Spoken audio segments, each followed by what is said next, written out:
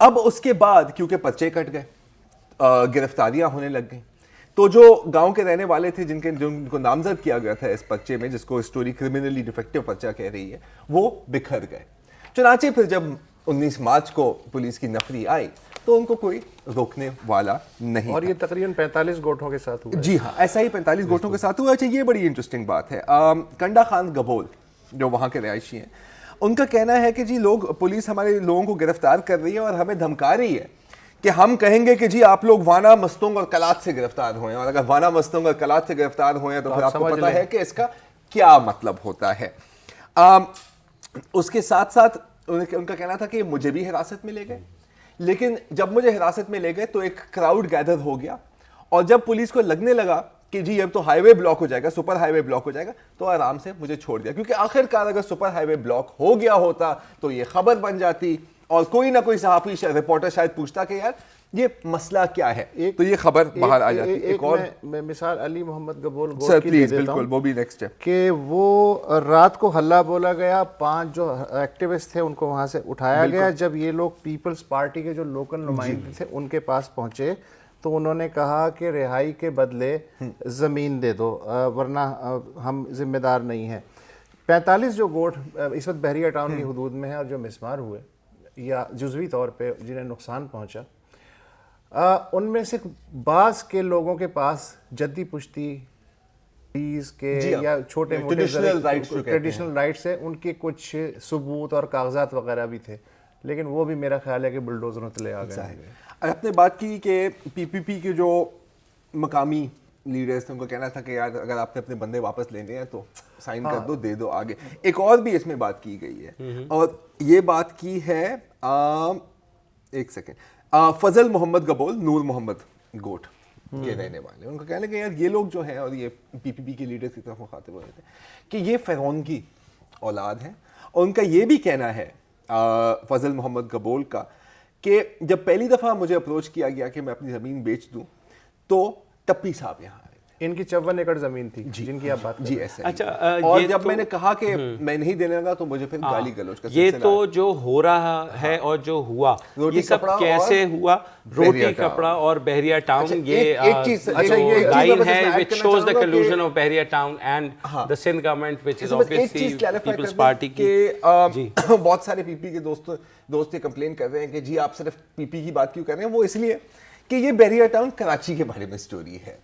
اگر آپ باقی پرندے کھولیں گے تو اللہ جانتا ہے کس کس کے نام آئیں گے آپ کے سامنے. فی الحال ایک بریک لیتے ہیں, اور بریک کے بعد واپس آتے ہیں تو آپ کو بتاتے ہیں کہ قوانین کو کس طرح مولڈ کیا گیا, کس طریقے سے یہ سارا کھیل رچایا گیا. ہمارے ساتھ رہیے گا.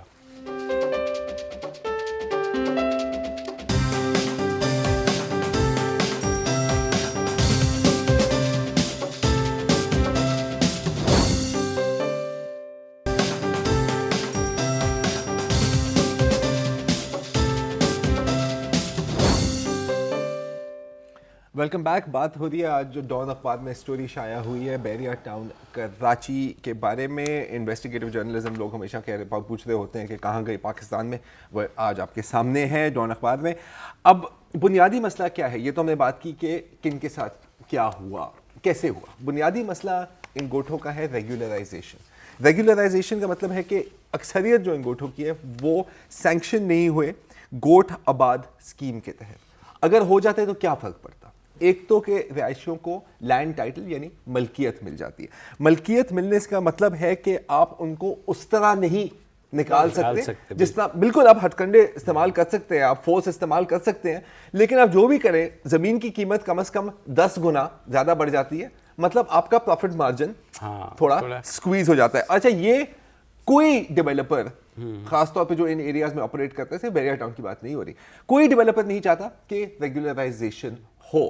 فرق صرف اتنا ہے کہ جس پیمانے پہ یہ کام ہو رہا ہے وہ پہلے نہیں ہوا. پروین رحمان صاحب, یس میں وہی آ رہا تھا کہ پروین رحمان پائلٹ پروجیکٹ کی جو ہیڈ تھیں, 2013 میں وہ شہید ہوئی. اور کس جہاد میں وہ شہید ہوئی؟ ریگولرائزیشن. ان کا یہی کام تھا کہ جی یہ ریگولرائز کریں. اور کیا ہوا تھا کہ ان کی موت تک او پی پی نے 1131 گوشت کو ڈاکیومنٹ کیا ہوا.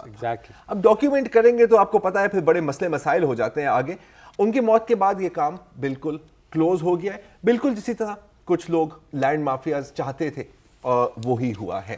اب آتے ہیں ہم ذرا ملیر ڈیولپمنٹ اتھارٹی کے کردار کی. ہاں, وہ کردار یہ ہے بھائی جان کہ ڈیولپمنٹ کے بورڈ آف ریونیو مالک ہوتا ہے بیسیکلی زمین کا, ساری زمین ان کی. ہاں, اور بورڈ آف ریونیو جو ہے کسی بھی سوسائٹی یا اتھارٹی کو ٹرانسفر کر دیتا ہے.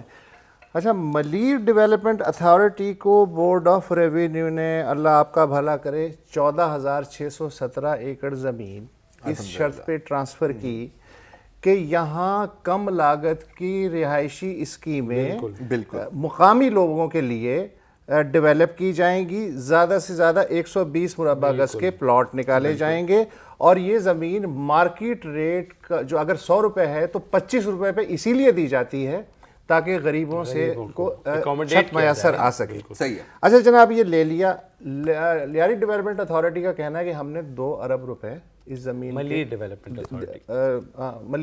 اتھارٹی نے دے دیے. ٹھیک ہے, چلے دے دیے. اب اس کے بعد ہوا یہ کہ کنسالیڈیشن کا معاملہ آتا ہے. کنسالیڈیشن یہ ہے کہ جس مد کے لیے, ایک تو یہ گزوں میں ہوتی ہے نارملی, جی, یہ ایکڑوں میں نہیں ہوتی بالکل, اور بورڈ آف ریونیو کرتا ہے, اس کا اختیار ہے. لیکن قانون میں ترمیم کر کے یہ ملیر ڈیولپمنٹ اتھارٹی نے کہا کہ جی ہم بھی کنسالیڈیشن کر سکتے ہیں. چلیں ٹھیک ہے.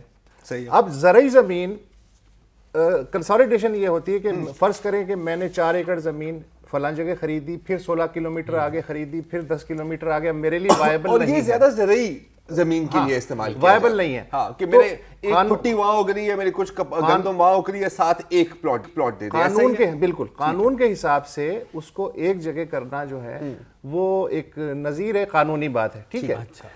اب انہوں نے کیا کیا کہ زرعی زمین کو کنسالیڈیٹ کیا, پھر اسے کمرشلی کنورٹ کیا. اچھا, کنڈ, موئیدان اور مہر جبل یہ گوٹ تھے. یہاں بحریہ ٹاؤن کو جو زمین الاٹ ہوئی اس کی قیمت جو ہے وہ مارکیٹ ریٹ میں بھی 20,000 روپے فی ایکڑ تھی. وہاں کی زمین خریدنے کے بعد اس کو کنسالیڈیشن کے نام پہ سپر ہائی وے کے قریب جو گوٹ تھے 4 دے, ان میں کنسالیڈیٹ کیا گیا. اور معلوم ہے کہ ان گوٹ میں سپر ہائی وے کی قربت کی وجہ سے زمین کی قیمت کیا ہے, 20 لاکھ روپے ایکڑ.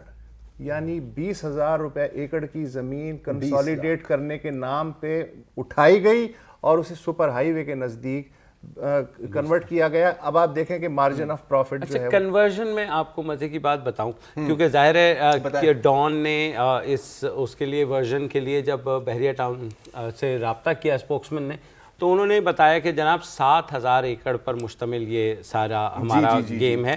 تو جب اوریجنلی ڈان نے انویسٹیگیٹ کیا تو پتہ لگا کہ 23,300 ایکڑ پہ تو انہوں نے نقشہ بنا کر کے دے دیا ہے, جس میں کمرشل بیلٹس ہیں, 36 ہولز کا گولف کورس ہے. اچھا, یہ جو کلیم ہے نا 7,631 ایکڑ, یہ بحریہ ٹاؤن کے قانونی مشیر ہیں کرنل ریٹائرڈ خلیل الرحمان, انہوں نے ڈان کو بتایا تھا.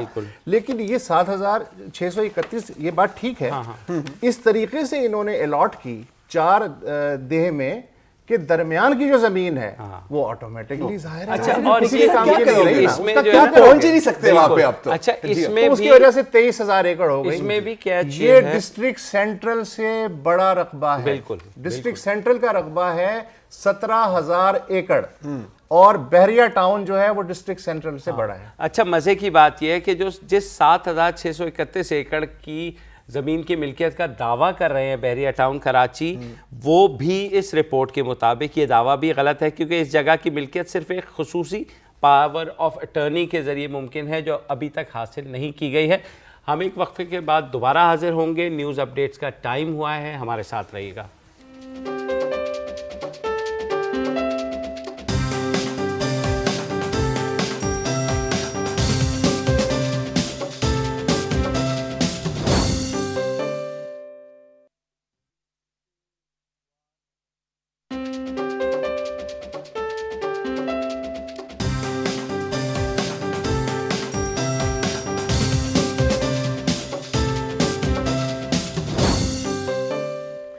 Welcome back. اچھا, بات ہوئی تھی اس وقت مبشر ملیر ڈیولپمنٹ اتھارٹی کی. اچھا, تو یہ بھی سن لیں, 28 نومبر 2012 کو جب کراچی بدامنی کیس سنا جا رہا تھا سپریم کورٹ کراچی رجسٹری میں, تو سپریم کورٹ نے بھی یہی سمجھ لیا کہ جی بنیادی مسئلہ کراچی میں کا ہے زمین, ٹھیک ہے, ہر کرائم کمز فرام لینڈ. صحیح ہے. تو انہوں نے کہا کہ آپ الاٹمنٹ, ایک سندھ گورنمنٹ کو بین کر دیا کہ آپ کوئی لیز ایشو نہیں کریں گے, آپ کوئی الاٹمنٹ ٹرانسفر یا میوٹیشن نہیں کریں گے گورنمنٹ لینڈ کی.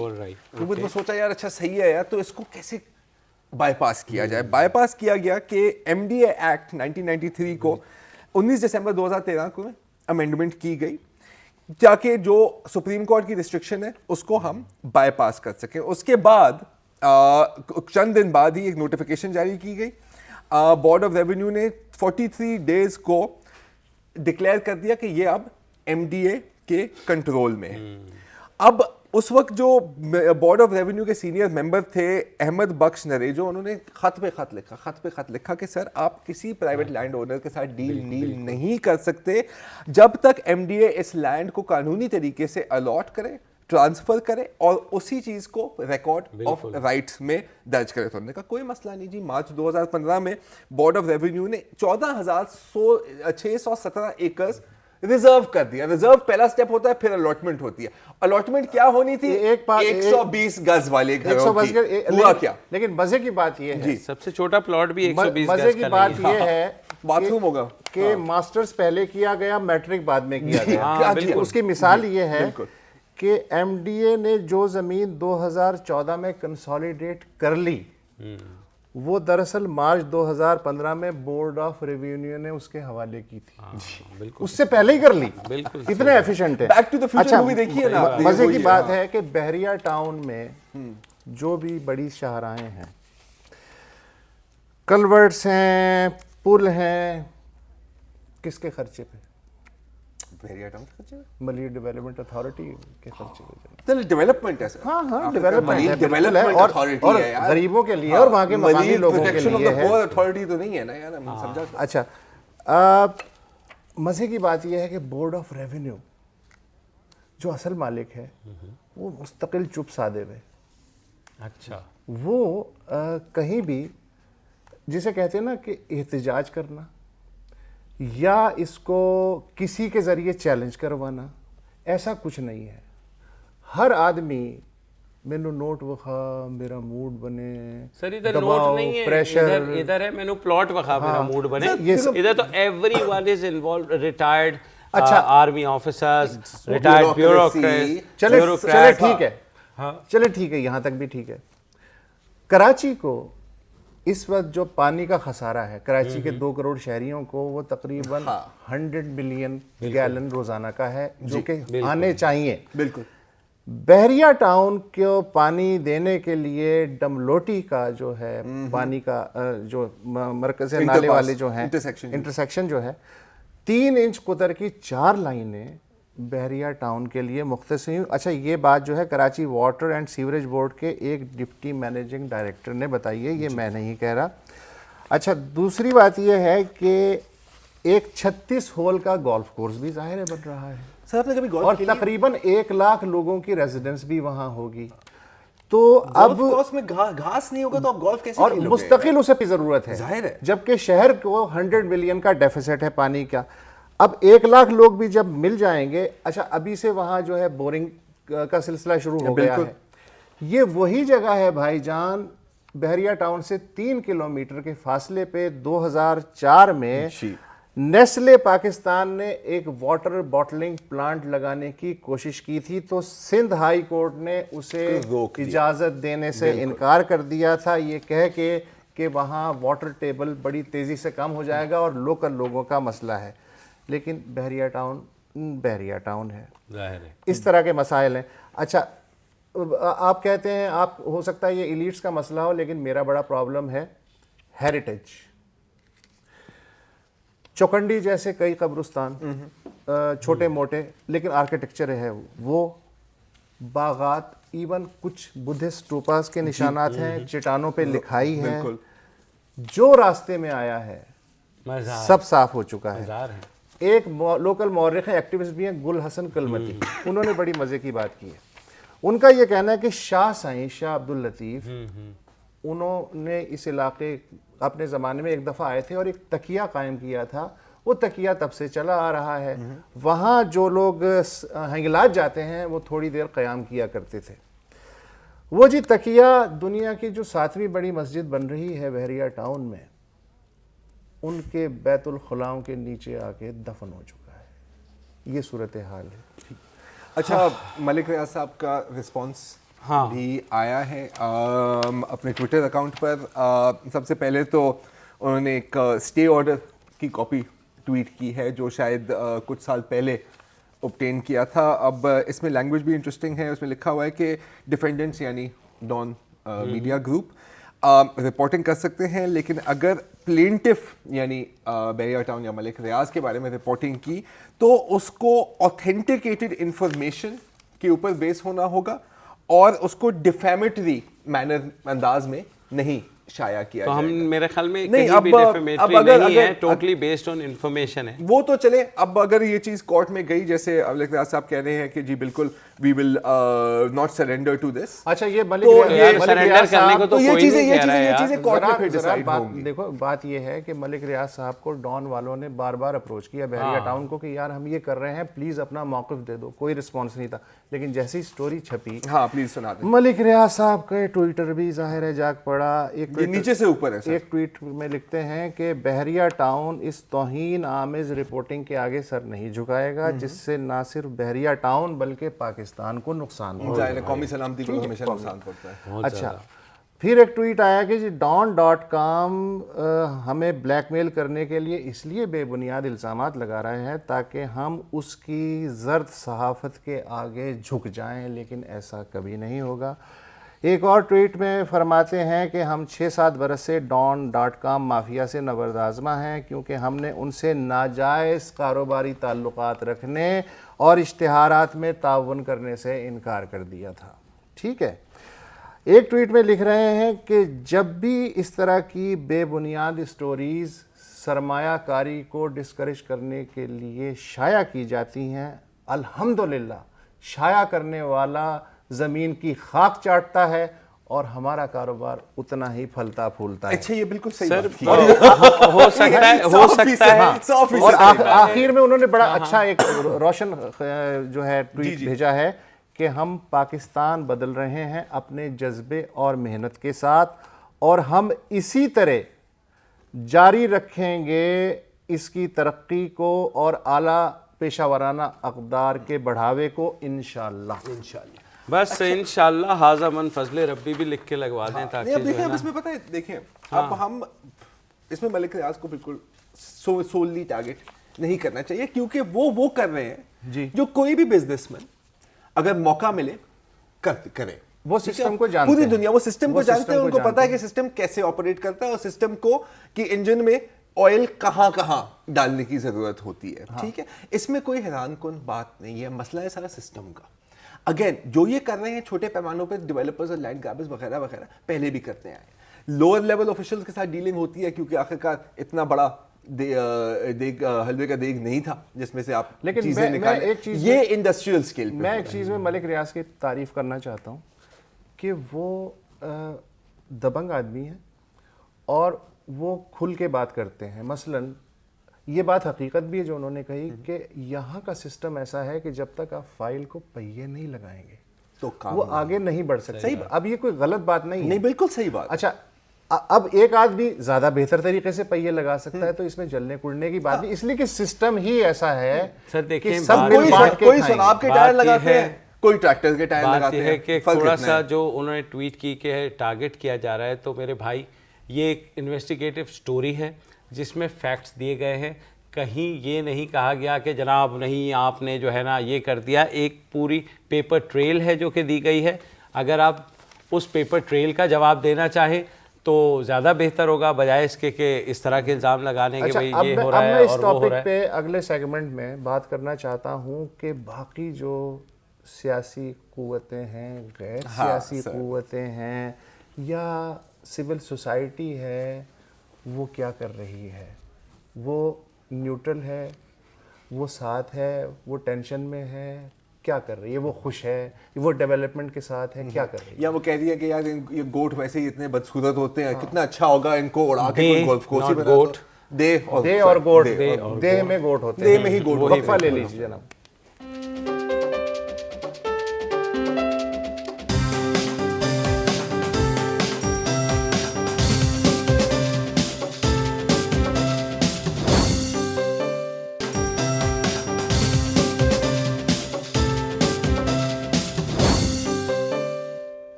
Welcome back. پاکستان جیسے ملکوں میں فیور 2 اور فیور لو کا جو نظام چل رہا ہے اس کے بارے میں بہت پہلے اردو کے کلاسیکل شاعر ہیں جلیل مانک پوری, انہوں نے فرمایا کہ اے چمن والو چمن میں یوں گزارا چاہیے, باغباں بھی خوش رہے راضی رہے صیاد بھی. ٹھیک ہے. اچھا, اب ایک اچھا کاروباری, مطلب بعض چیزوں میں تو میں آئیڈلائز کرتا ہوں نا, کاروباری جو ذہین کاروباری اگر ذہین ہے تو پھر ناکام ہے. یعنی سب کو خوش رکھنا ہے, کسی سے پنگا نہیں لینا ہے, اور مطلب یہ کہ ٹارگٹ اورینٹڈ ہونا چاہیے ایک اچھے کاروباری کو. اب آپ یہ دیکھیں کہ پیپلز پارٹی کے ساتھ ظاہر ہے کہ کراچی میں کام کرنا ہے, سندھ میں کام کرنا ہے. اچھا, سندھ میں اگر رہنا ہے تو پھر پیپلز پارٹی کہنا ہے. اس کے لیے بلاول ہاؤس لاہور کا 120 گز پہ بنا ہوا ہے, کتنے تھوڑا زیادہ ہے, تھوڑا سا زیادہ. بات میں 120 ہیلی کاپٹر جو ہے وہ جب مزار قائد پہ جلسہ ہوتا ہے پیپلز پارٹی کا تو بلاول ظاہر ہے ٹیکسی ویکسی میں تو نہیں آ سکتا, مجبوری طور پہ ہیلی کاپٹر دینا پڑتا ہے. ڈی ایچ اے سے پارٹنرشپ ہے, کون مائی کا لال کچھ بھی کر سکتا ہے.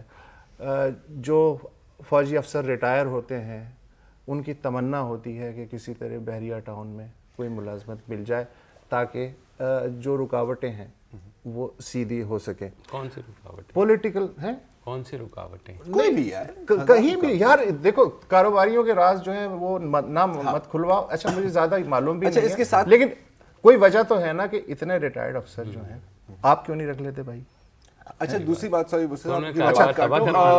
کراچی, آپ نے کہا کراچی میں بھی کام کرنا ہے تو سر تعلیم کے بغیر کام نہیں ہو سکتا. الطاف حسین یونیورسٹی بھی بنانی ہے, ہاں وہ بھی, اور اس کا حیدرآباد کیمپس بھی, لیکن بنانا ہے. پاک سرزمین شادبات بھی نہیں چھوڑنا ہے. اب مصطفیٰ کمال صاحب جو ہیں ان کے بارے میں آپ توثیق کیجیے گا کہ دبئی میں بحریہ کنسرن میں ان کی ملازمت تھی, بالکل ہے نا, تھی 3 سال سے. اس کے بعد وہ یہاں آ گئے تو پاک سرزمین شادباد بھی ہو گیا, الطاف حسین یونیورسٹی بھی ہو گئی ہے. اسٹاک مارکیٹ میں انویسٹ کر رہے ہو تو آپ کو پتہ یہ اوپر جا رہا ہے, لیکن اس پہ بھی کر لیتے ہیں. اگر یہ نیچے آ گیا تو کم از کم اس کو میں کیش کر لوں.